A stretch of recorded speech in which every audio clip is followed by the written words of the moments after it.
This is Jackets Debrief, a show about the Columbus Blue Jackets, the National Hockey League, and part of the Hockey Podcast Network.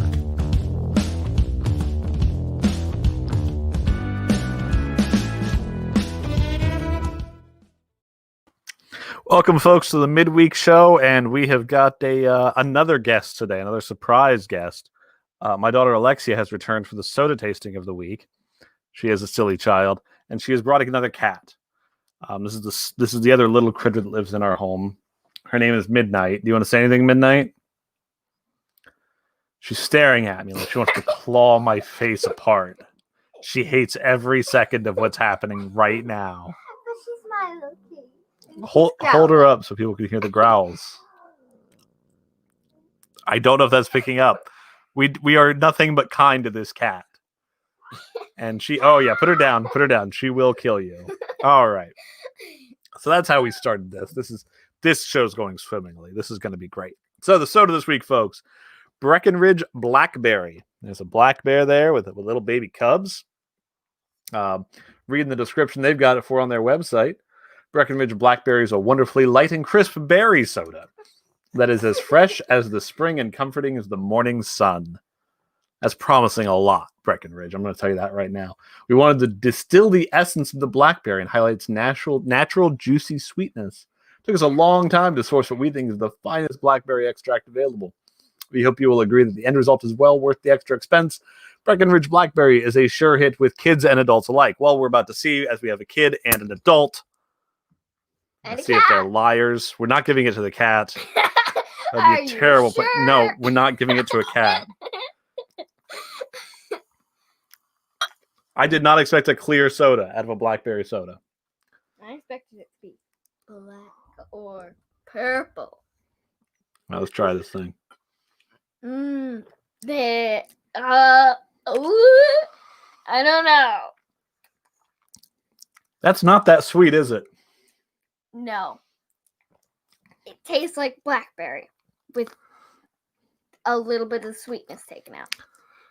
It tastes kind of like poison, but it also doesn't. I don't know. I don't know anymore. We've had blackberry. You know how we've had that blackberry thing, and it's like if you pulled it off before it was ripe.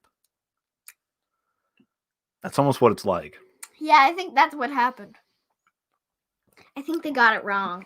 That finest blackberry extract they're talking about. It's not ripe yet, is it? All right. So we got a new little thing we're going to do midweek as Alexia's contribution to the show.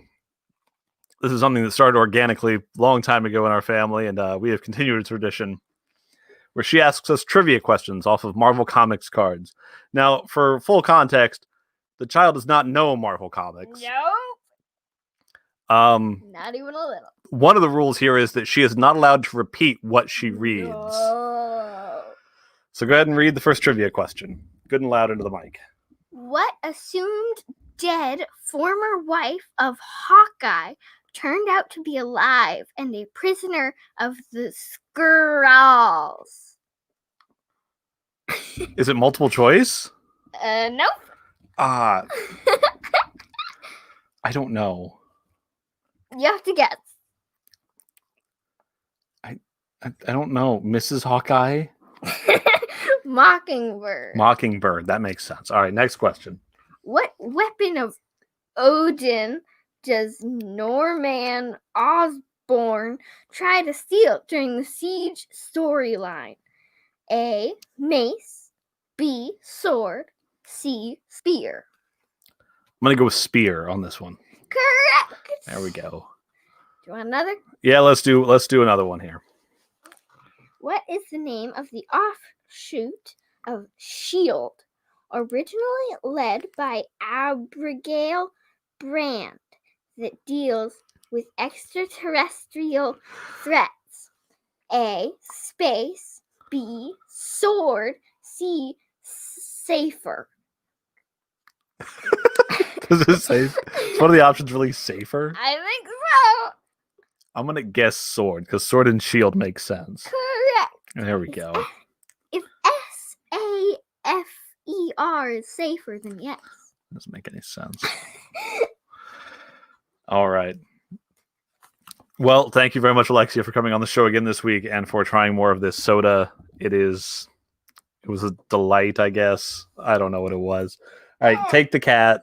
Take the cat. Get out. Get out.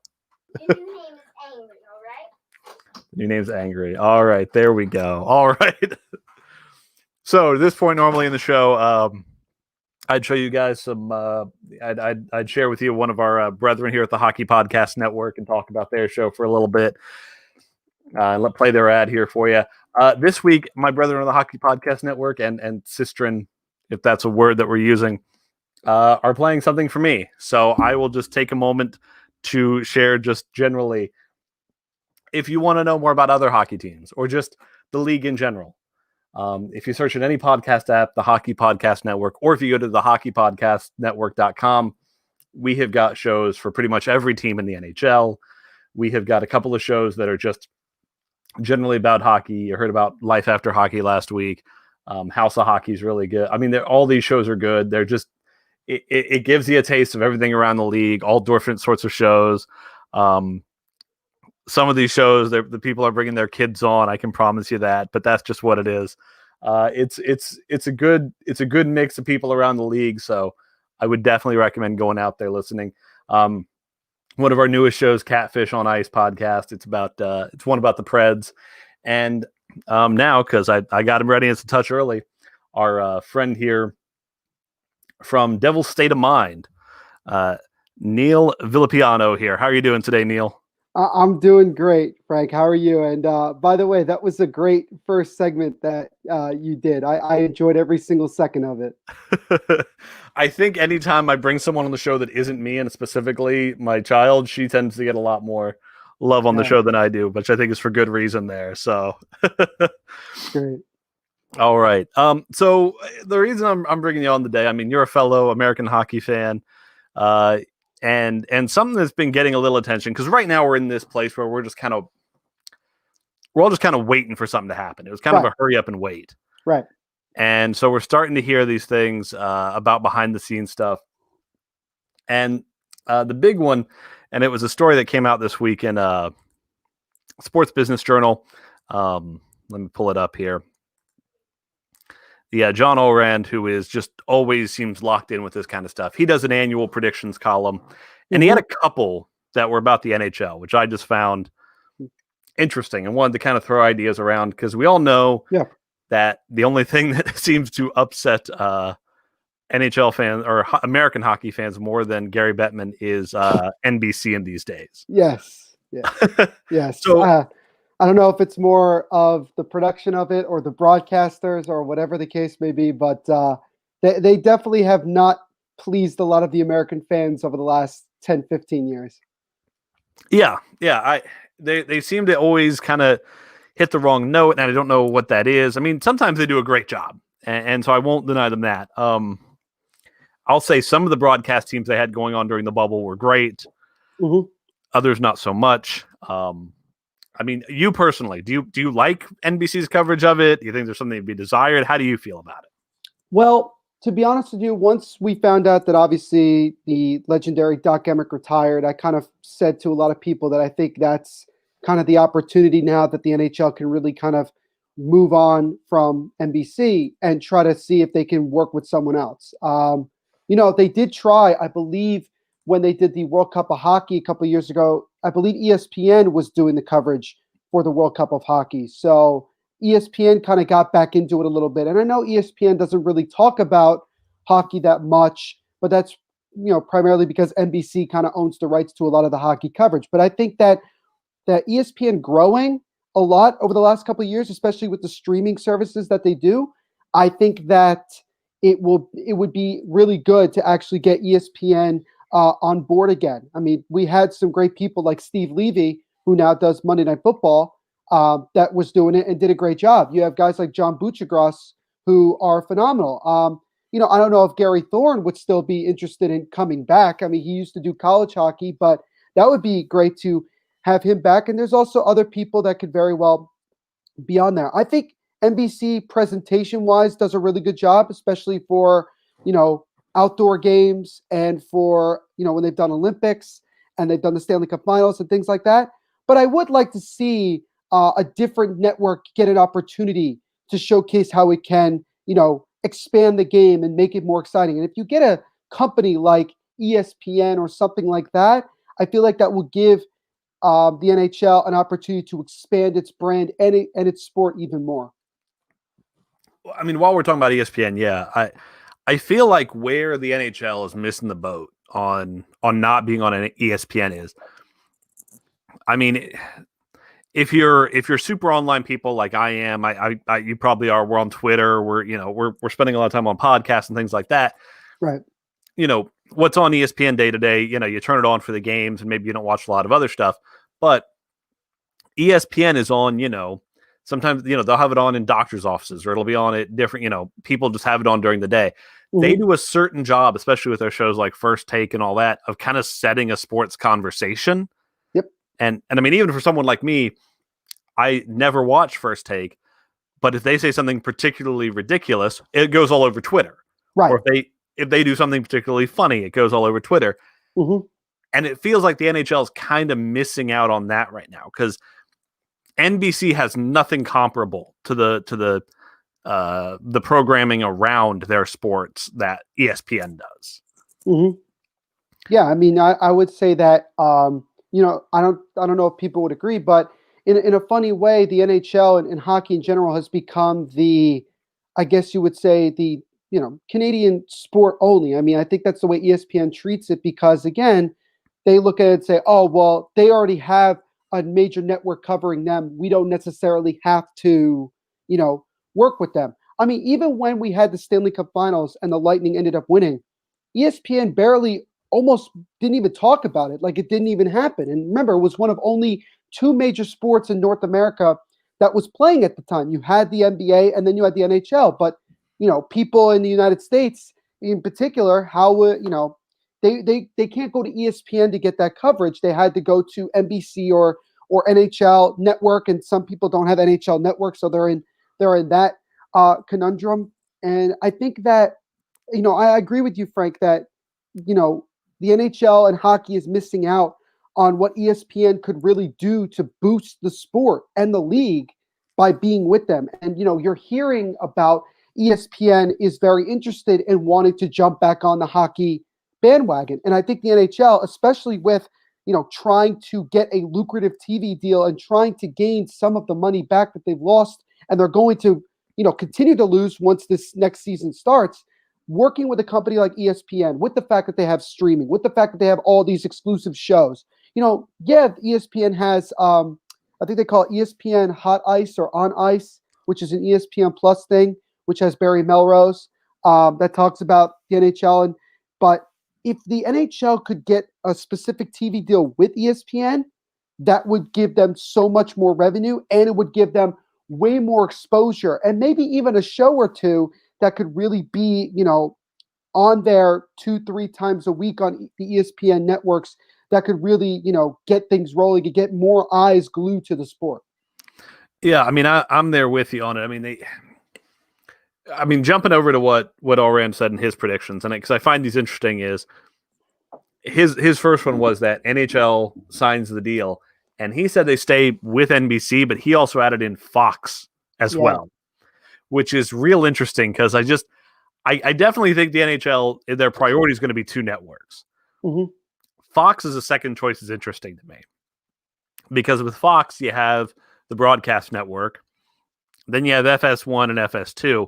Mm-hmm. But I think one of your big advantages if you sign some kind of deal with Fox is, where they're not ESPN, is they don't have the NBA. So you will be their primary sports property in the winter months. Right. I mean, and I find Fox interesting because Fox has this, in my mind, they have this almost reputation now of, they will have they seem to have developed a pretty good formula for how to eventually figure out pregame shows. Mm-hmm. Their Fox NFL one's really good. After a few misfires, what they do for college football now is pretty good, with their big noon kickoff show is pretty good. Mm-hmm. I mean, their baseball coverage is, I don't know. I don't watch a whole lot of baseball stuff, but from what I've seen, it's pretty good. Yeah. So I'd be interested to see Fox involved. What do you think of them as far as a potential partner? Well, it's interesting enough that I don't know if people of a older generation will remember, but Fox did for a while have some really good coverage for the NHL. Here in the New York metropolitan area, Fox was really big covering the Devils. That was actually the network the Devils were on before they joined MSG Networks, Madison Square Garden Networks, and they did a really good job. I think it would be a really good idea because also you have to remember, and I believe if I'm correct about this, the local television network for the Columbus Blue Jackets is Fox Sports, Columbus or Ohio? Yeah, it's Fox Sports Ohio, but at this point, those regionals, they're not part of Fox anymore. They had to be divested when Disney was. So they're going to be right. I think the rebanding now is they're going to be after a casino. They're going to be like Bally's Sports Network or something. So okay, but again, they've the NHL has at least had an opportunity to see that with some of the teams. Columbus, I believe also Minnesota does it. I know the Florida Panthers do it. Had it Fox Sports South for a while, so they've had a little bit of experience of what Fox could bring to the table. It's about really, in my opinion, I think it's about not only getting the best type of financial deal, but I think it's also about what else can they provide other than just covering the games, shows, ways that they can promote the game with commercials and advertisement for big matchups, big games like outdoor games, maybe Olympics, if that's something that they're going to try to do down the road. I don't know. I think it would be a very interesting decision if that's what they want to do. I think it would definitely be worth it, considering I think Fox Sports is on the up and up, with Fox obviously being the main thing. Then you have FS1, FS2, and then a bunch of other smaller ones that could work as well. Yeah, and then where Fox could have an interesting take in it. And this may be where they have something they could offer. As much as ESPN is, they have the daily shows that people watch and they've got all that stuff. What Fox can offer, unless ESPN is willing to, throw something in with ABC on it, is they can be like, you can essentially be on two broadcast networks, which other than the NFL, everybody else is splitting their stuff between broadcast and cable. Right. And obviously you'd have games on FS1, which are cable, but you'd have some of that expanded stuff there, which I think would be interesting. And then the something else he put in his column as far as like predictions, was that Warner Media would start trying to push for live sports, and this is what I think is the black horse. I don't think it's happening, but it would be fun. The idea of Turner Networks picking up some kind of NHL package. I think it would be fun because I'd look at, and I'll use you have, I forgot the name of the show, but you have the NBA on TNT. That Inside the NBA? Inside the NBA, which is huge. Everybody loves Inside the NBA with that crew. I would love if the NHL were to do something with TNT, I would love for them to do something similar to that. Have a round table type of thing and have that type of entertainment before the game and things like that. Because I think what TNT does really well, especially with NBA, is presentation. Same thing with baseball. When you see the divisional series, you see that they have that round table of a couple former players, and they do a really good job of the presentation. I think that TNT could do the same thing if they were to go down and try to work out a deal with the NHL. And I think the NHL would like to see a type of presentation that they could do. And I think if they can get it to be that popular, it could just benefit both sides. It would help boost the network itself, but also boost the sport. So I think that would be, like it mentioned in the article, and like you said as well, that would be kind of like I guess you would say a dark horse option. I don't know how serious TNT would want to get in on that, but that wouldn't be really that bad of an idea. Actually, I think it'd be a lot of fun to see what TNT can put together. Yeah, because the idea of experimenting, trying to make the game, the idea of getting former players on TV who are entertaining but don't put their foot in their mouths is something that would be, I think, new for the NHL, because a lot of players have tried, some have made that jump, but for the most part, you normally don't get a lot of personality transferring with it. Right. You kind of get that, I've got friends in the game, I can't say anything too harsh. And because what really carries that NBA show is you got Shaq and you've got Barkley, and neither one of them cares what anybody thinks. Right. So it almost makes me think that if you do that show with the NHL, you've got to go get players who are all like they played in the NHL, but they don't have all the friendships. They don't have to make everybody happy, or Right. I don't know. There's just that mentality in the NBA of guys can just kind of, say what they want to say. And it seems like they're not going to draw offense in the same way they do in the NHL. And I think it's part of that conservative nature of the sport, but maybe TNT or a Turner deal could help push the sport in that direction a little bit. Yeah, and I think the NHL wants its players to be more active in trying to promote themselves and their brands. And, I heard from players like PK Subban and also Evander Kane and Ryan Reeves that have talked about in the past that we need to get more players to be comfortable with, doing these deals with different companies and promoting themselves. Because not only does it benefit them, it benefits the entire league and sport as well. And yeah, I agree with you. I think that, in hockey, it's much more of a team sport than it is in the NBA. In the NBA, a lot of guys can win with 2 or 3 guys, super teams. That's just how it goes. And a lot of NBA players, look, they're not afraid to speak their mind. And you brought up, very good example with Shaq and Charles Barkley. They just flat out say whatever they want. I mean, it's gotten so crazy that they had Shaq and the Fool. And it started with the whole Shaq versus JaVale McGee thing. And that was, I mean, you're laughing, Frank, but that was pure entertainment. Yeah. For several years, it was pure entertainment. It would be great. And here's the funny thing. I don't know how interested he would be. But you got a guy like Don Cherry who technically doesn't have a job right now. And I know he ruffled some feathers and everything in Canada and with the network and things that he said. But if you could convince him to be kind of the head of that, you could almost have a version of Hockey Night in Canada or like Hockey Night in the United States. And he'd be one of the guys on the round table that could really say what's on their mind and really get people, especially the younger generation like myself, to be like, I feel like this guy thinks the way that I think, like a fan and everything like that. I think that would be really fun and really funny to see how it would all go down. I can imagine. Oh, man. Okay, so first of all, the idea of somebody trying to mimic Hockey Night in Canada in the United States is something that's been one of my personal desires, whatever, for a while now. Crusades. Mm-hmm. I wanted NBC to do it for years. I figured once college football season's over, I mean, nothing else really plays on Saturday night. Go for it. Do a Hockey Night in America. And I would... Man, it would. I mean, the idea of bringing Don Cherry into it would be so interesting because you would have these moments of. I mean, you'd right off the bat, you'd have people who'd want to protest it. Right off the bat, you'd have people who would be like, "Yes, they're bringing in Don Cherry." Right. So if what you're wanting is interest, you're going to get it. Right. And I mean, here's the thing, Turner. If they were doing it.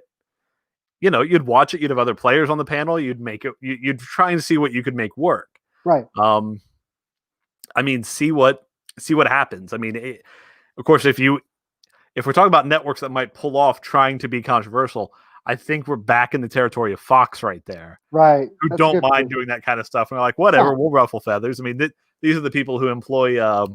Who's the nut job? Skip.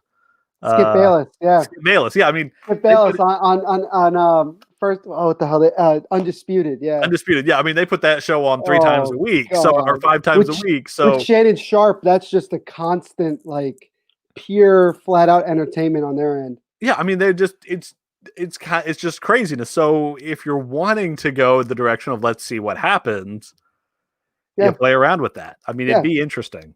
I think NHL people would love to see Don Cherry at some point get an opportunity to be back on television in one way or another. Because, look, when he was doing his thing for many years, it was so entertaining in Canada. I mean, people loved Don Cherry for his show and everything that he was about. And, he was that guy that we see here in the United States with people like Skip Bayless, Stephen A. Smith, people who are just not afraid to come out in camera, look dead in the eye and tell you exactly how they feel about everything. Stephen A. Smith, one of his famous sayings is that he calls people bona fide scrubs. Nobody else in the business could say that and not get away with it. I mean, really. Right. And I mean, the NHL really doesn't have that person. Yeah, and again, it's tough. It's tough. Yeah. And if you could get like, Ryan Reeves obviously has more years left in the NHL, but he would be a guy that would be really funny, like him and Evander Kane, because we know the type of rivalry that they have with each other and the actual dislike. I've said, how funny would it be to have those two guys on a panel together, trying to have, conversations? I mean, you look at something like Fox. Fox says MLB Tonight, and they have Alex Rodriguez and David Ortiz, and those two guys honestly probably hate each other, whether you know it or not. And they always do the Red Sox Yankee thing just to kind of screw with both of them, because that's the entertainment. That's what we want. And that's what that type of stuff sells. And I think that would, if you could do something like that with the NHL, that would really, really be beneficial. Yeah, I think the NHL to an extent, and I mean, the reality is there's probably a dozen guys that you could find who could do it, but the NHL kind of suffers from its own, oh, it's a bunch of nice guys mentality. I mean, that's fine.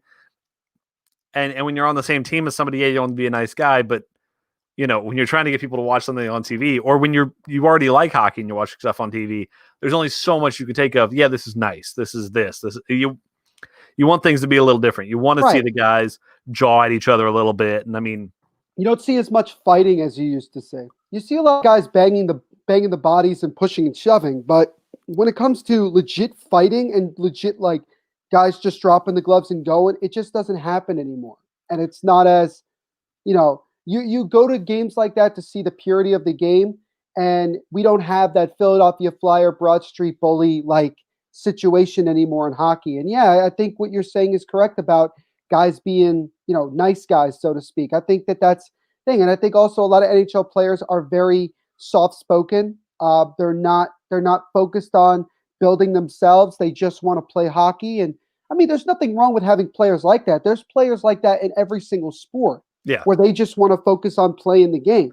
But you also need to have people that have a personality. This is why PK Subban has been such a godsend to the NHL, because of his personality and all the things that he can bring. But we need more people like him. We need more people like him. We need more people like Ryan Reeves. We need more people like, Alex Ovechkin to an extent. I mean, you need guys with that type of personality. I remember I saw, and you've probably seen it, Frank, the Hulu has live sports commercial, and there's Sidney Crosby. Most people don't even know who that is. Yeah. And it wasn't really that entertaining comparatively to when they had Saquon Barkley, Baker Mayfield, Joel Embiid. It wasn't as entertaining. It was just this very blasé type of thing. We need to have more people with that type of person, with those personalities that are just, they're not afraid to speak their mind and say what they want. And that could be more marketable. And I think getting a TV deal that allows the NHL to do things like that, I think is very beneficial.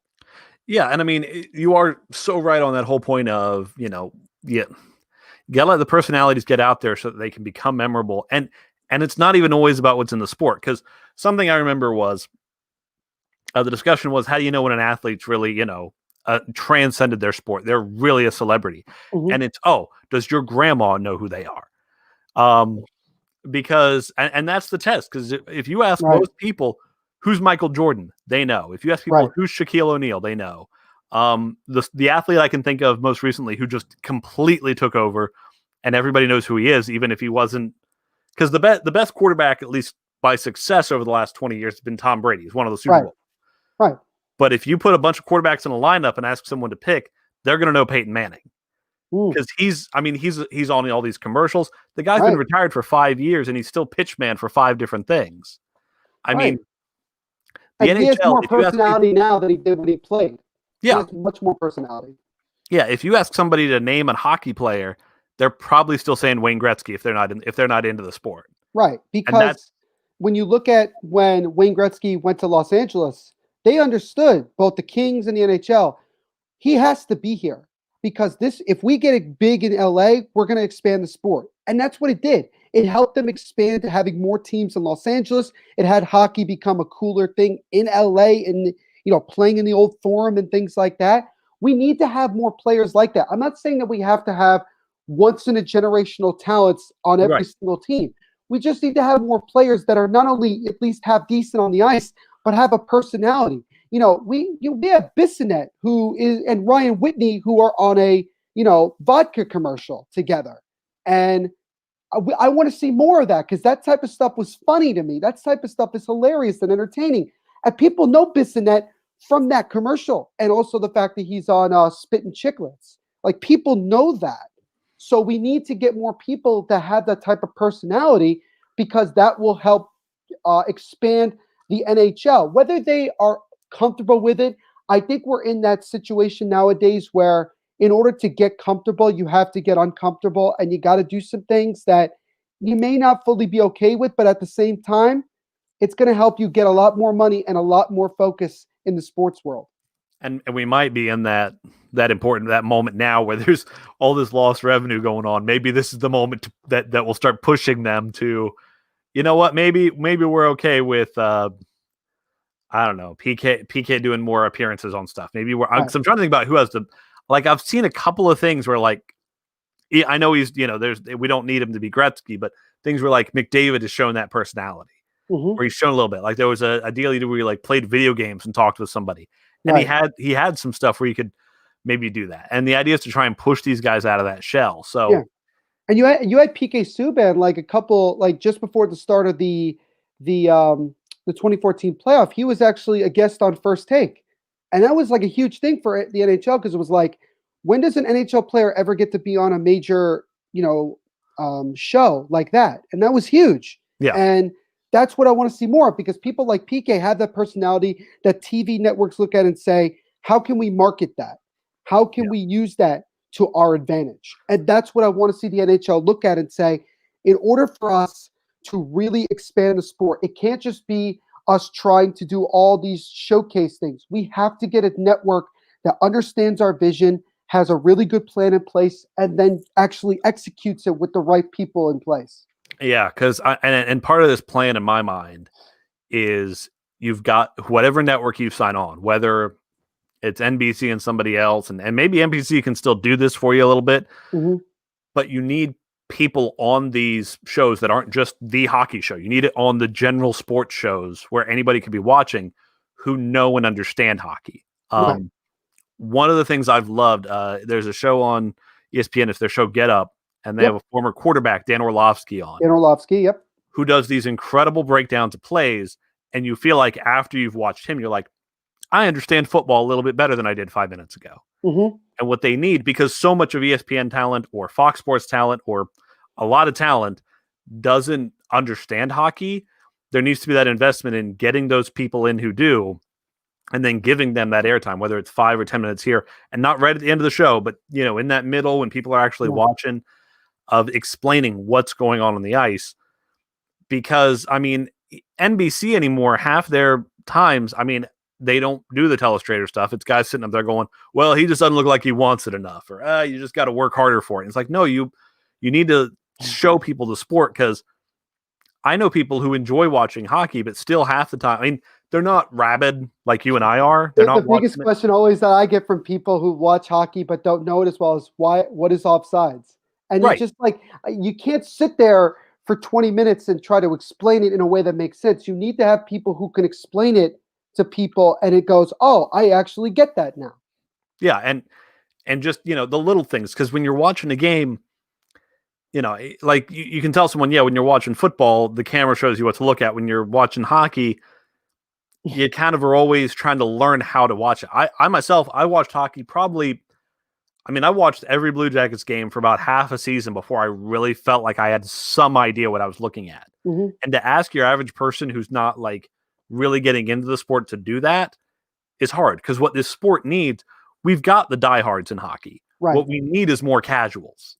Yeah, you're absolutely right. And that's what I think these TV deals, a good TV deal can do for you, is grow the casuals in the game. And that's why, again, I'm so big on ESPN, because as much as I love the other networks and I know that they can bring it, it's just that with ESPN being the quote-unquote worldwide leader in sports, and everybody knows ESPN, you look at that and say, wow, the NHL now has ESPN. And people flick on ESPN every 5 minutes throughout their day. If somebody's coming home from work and they just happen to just turn on ESPN and say, oh, what's on? All of a sudden you got a game, maybe it's like the Rangers versus the Bruins, right? And this person knows about hockey, but is not doesn't get it as much. Then you have it and you could have them look at it and say, wow, ESPN's covering NHL hockey. This is pretty cool. And especially if you do the presentation really well with good, broadcasters, good analysts, like they're sort of improving with Monday Night Football. I mean, it still needs improvement, but it's gotten better. It's gotten better. Louis Riddick being on there is very important. Yeah. Because he makes things make sense. He's real good. And Steve Levy, in my opinion, is very good with his enthusiasm, with his ability. And I think you need to have people like that in order to promote it. But if ESPN could come out and say, hey, we're doing NHL hockey now, people will look at it and say, wow, I got to check that out. And remember, Disney is also with ESPN, ABC as well. These are networks that people pay attention to. And you got Disney Plus, you got ESPN Plus. Streaming has become very big in our world, whether it's sports or anything else, become massive. So that's why it's super important to do that. I'm not saying that Fox or TNT or anything like that couldn't do the same things, but I'm saying ESPN, that's the big one if you can get it done. And also, here, I'll throw you a crazy one that I was thinking about. YouTube TV has become really, really big over the last year and change. I think that if you were to work a deal with YouTube TV with conjunction with ESPN, then all of a sudden you have another place that people can watch the games on YouTube, and that's really cool. They were doing that for I believe the college football playoff and the World Series as well, and the YouTube's ratings went through the roof because of that, because it just made it easier for people to stream. So I think doing something like that is the most beneficial thing, because it's, again, not just about the money that you're getting, but the coverage, the way you can promote the game and make it make sense to people, I think goes a long way. And you look at, I'll give you a crazy thing, and you're going to laugh. Nickelodeon is doing something with ESPN for the wild card games, where they're just going to make this like cartoonish thing where it's going to be like, you'll see waves in the end zone, players with big eyes, this crazy stuff that little kids who are like 6, 7 years old can look at and go, oh my God, football is an amazing sport. It's so entertaining. If you could do like that with hockey, oh my goodness, you'd get so many new fans and the sport would grow so much. Well, for clarity, yeah, that deal is because CBS, Viacom, CBS, the company that owns all that, they own Nickelodeon. But yeah, right. No, that's the kind of outside the box stuff you're thinking. Like, to your regular football fan, they're going to be like, that's dumb. But guess what? The regular football fan, they're going to watch no matter what. And it's not like you're putting it on the main broadcast. Mm-hmm. I mean, I even saw something like their pregame show is going to involve SpongeBob somehow. Who cares? Again, it's awesome. It's to me, it's awesome. Yeah. It's good. I mean, it's the kind of thing of, like I've seen people complain about, oh, well, this mascot's like this or whatever. And it's like, no, that's for kids. That's so kids start watching this and hopefully grow up into people who like it. Right. Not when you're the hardcore, not everything's for you, nor should it be. I mean, I'm going to watch every Blue Jackets game this coming season, regardless of what happens, regardless of if they put Stinger back on the crest of the jersey. It doesn't matter to me. If that makes an army of 8-year-olds love the game, it's a smart move. So, I mean, that's the kind of stuff that I think, that outside the box stuff. Yeah. I think the NHL should be interested in that. I think it's worth a shot. The NHL is the, fourth most popular sport, fourth most popular league in America. I mean, people say, maybe it's starting to pass baseball. It's still very difficult to say. But when you're towards the bottom, the NHL, Major League Soccer, you need to do stuff like this to promote yourself, to get people to watch the sport, to get more people to do that, and also give them tools to learn. And if you do stuff like, things with cartoons, at least kids are learning the damn sport and actually like watching it and seeing the ratings going up. And I think that would be really important. And honestly, if it doesn't work out, you're no worse off than you were before. It's really honestly worth the risk. And I think the reward is just too great not to want to try it. Yeah, no, I agree. Yeah, at this point, you just make the decisions. You try things. You try different things. I mean, it's like the old, when they were talking about expansion. One of the things that a Canadian guy, Jeff Merritt, kept saying when they were talking about expanding was, he's like, well, everybody in Canada says put a team in Quebec City, and he said, I get the idea there, but if you put a team in Quebec City, you're not getting new hockey fans. You're getting fans that have already been there, right? Yeah, it's like, so that's where places like where I'm at, Columbus, it's new hockey fans here. When you go into Seattle, when you put Vegas, you got new fans. Arizona. I mean, the Arizona experiment is now gotten us Austin Matthews. I mean, as far as like actual return into the league. Right. Now, we still want the team to hold up, but Right. We that's the thing. It's want it so long-term. that Richie and Corey could stay with us. We need them as much as possible. We definitely do. We definitely do, because we need somebody who thinks the Arrowverse is good on this network, because everybody else knows it isn't. Right. So, Right. but I mean, it's that idea of when you put a team in a place, in that first 10 to 15 years, it's just growing. What you need is that generation of kids who grew up loving that team. Right. And that's when you start seeing, okay, is this actually going to work? Because if you're there 15 years and the kids don't like the team anymore, don't care to go watch the team, then you're in trouble. Right. But in Arizona, we're starting to see some of that. In Columbus, we're definitely to the point now where we've got lots of people who grew up watching this team and are now like, yeah, I'm the Blue Jackets. I love. I mean, at this point, there's still a few people who are like, oh, I was a Red Wings fan, but I live in Columbus, so now I kind of like them too. There's lesser and lesser of those as people who grew up Blue Jackets fans, and that's where putting mixing the game with the cartoons is not a bad idea.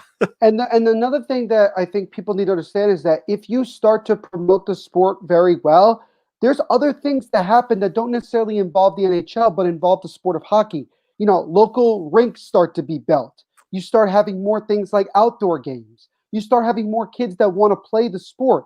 And maybe, just maybe, if you lowered the prices a little bit for kids, that would also be beneficial as well. And I think that if you make the sport more popular, then you can really start to build it from there. I think that if you look at, I'll speak from the state that I live in New Jersey, where right now we're dealing with a freaking nor'easter and it's snowing like mad outside.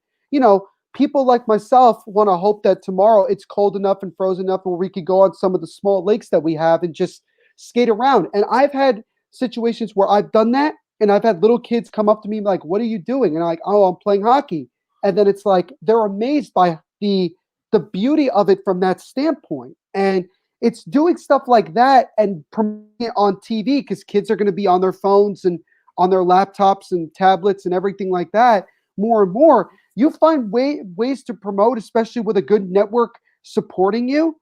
That just goes a long way, because it benefits the sport so much. And hockey has grown a lot more in this state than it did 10, 15 years ago. I would argue that it's the third most popular sport in this state. Football and basketball are always king, but I think hockey has gotten way more popular than baseball over the last couple of years in the state because of promotion. And promotion is the key thing here. You got to promote the sport correctly. All right. Well, Neil, it's been great having you on. Great talking about this, and hopefully we'll have real hockey games to talk about soon enough. So that'll be good. Yeah, it's going to be a lot of fun, and I'm looking forward to a 52, 56 game season. It doesn't matter. I just want to see some hockey again. One other thing before you go, in this 56 game season, it looks like the Devils are being put into what I'm thinking of as kind of the group of death. The group of death is, I have a lot of soccer friends that looked at that and said, yeah, you're in what we call in Champions League, the group of death. I said, we are. When I saw the idea of what the Blue Jackets were drawing, I'm like, we're in a better place. This is going to be easier than the Metro. I can live with this. Yeah, of course you can. Of course you can. I look at it and say, other than Buffalo, who didn't make the 2014 playoff last year in that division. Oh, wait, it's only us and Buffalo. Yeah. That's great. Sure.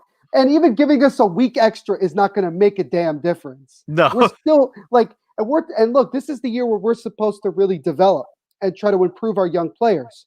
To be honest with you, playing against this type of competition, this intensity, maybe playing in a bubble, which Newark is one of the possible places of being a bubble, it's going to be a really rough season. Probably a lot of fun, but certainly is going to be rough if that ends up being the official division for the upcoming season. Yeah. Well, thank you very much for coming on, and hey, you have a great rest of your night. All right. Thank you so much for having me on. Big fan of the show as always, and looking forward to talking to you again real soon. Thanks. Please subscribe to the show, follow us on Twitter @JacketsDebrief, and thank you for listening.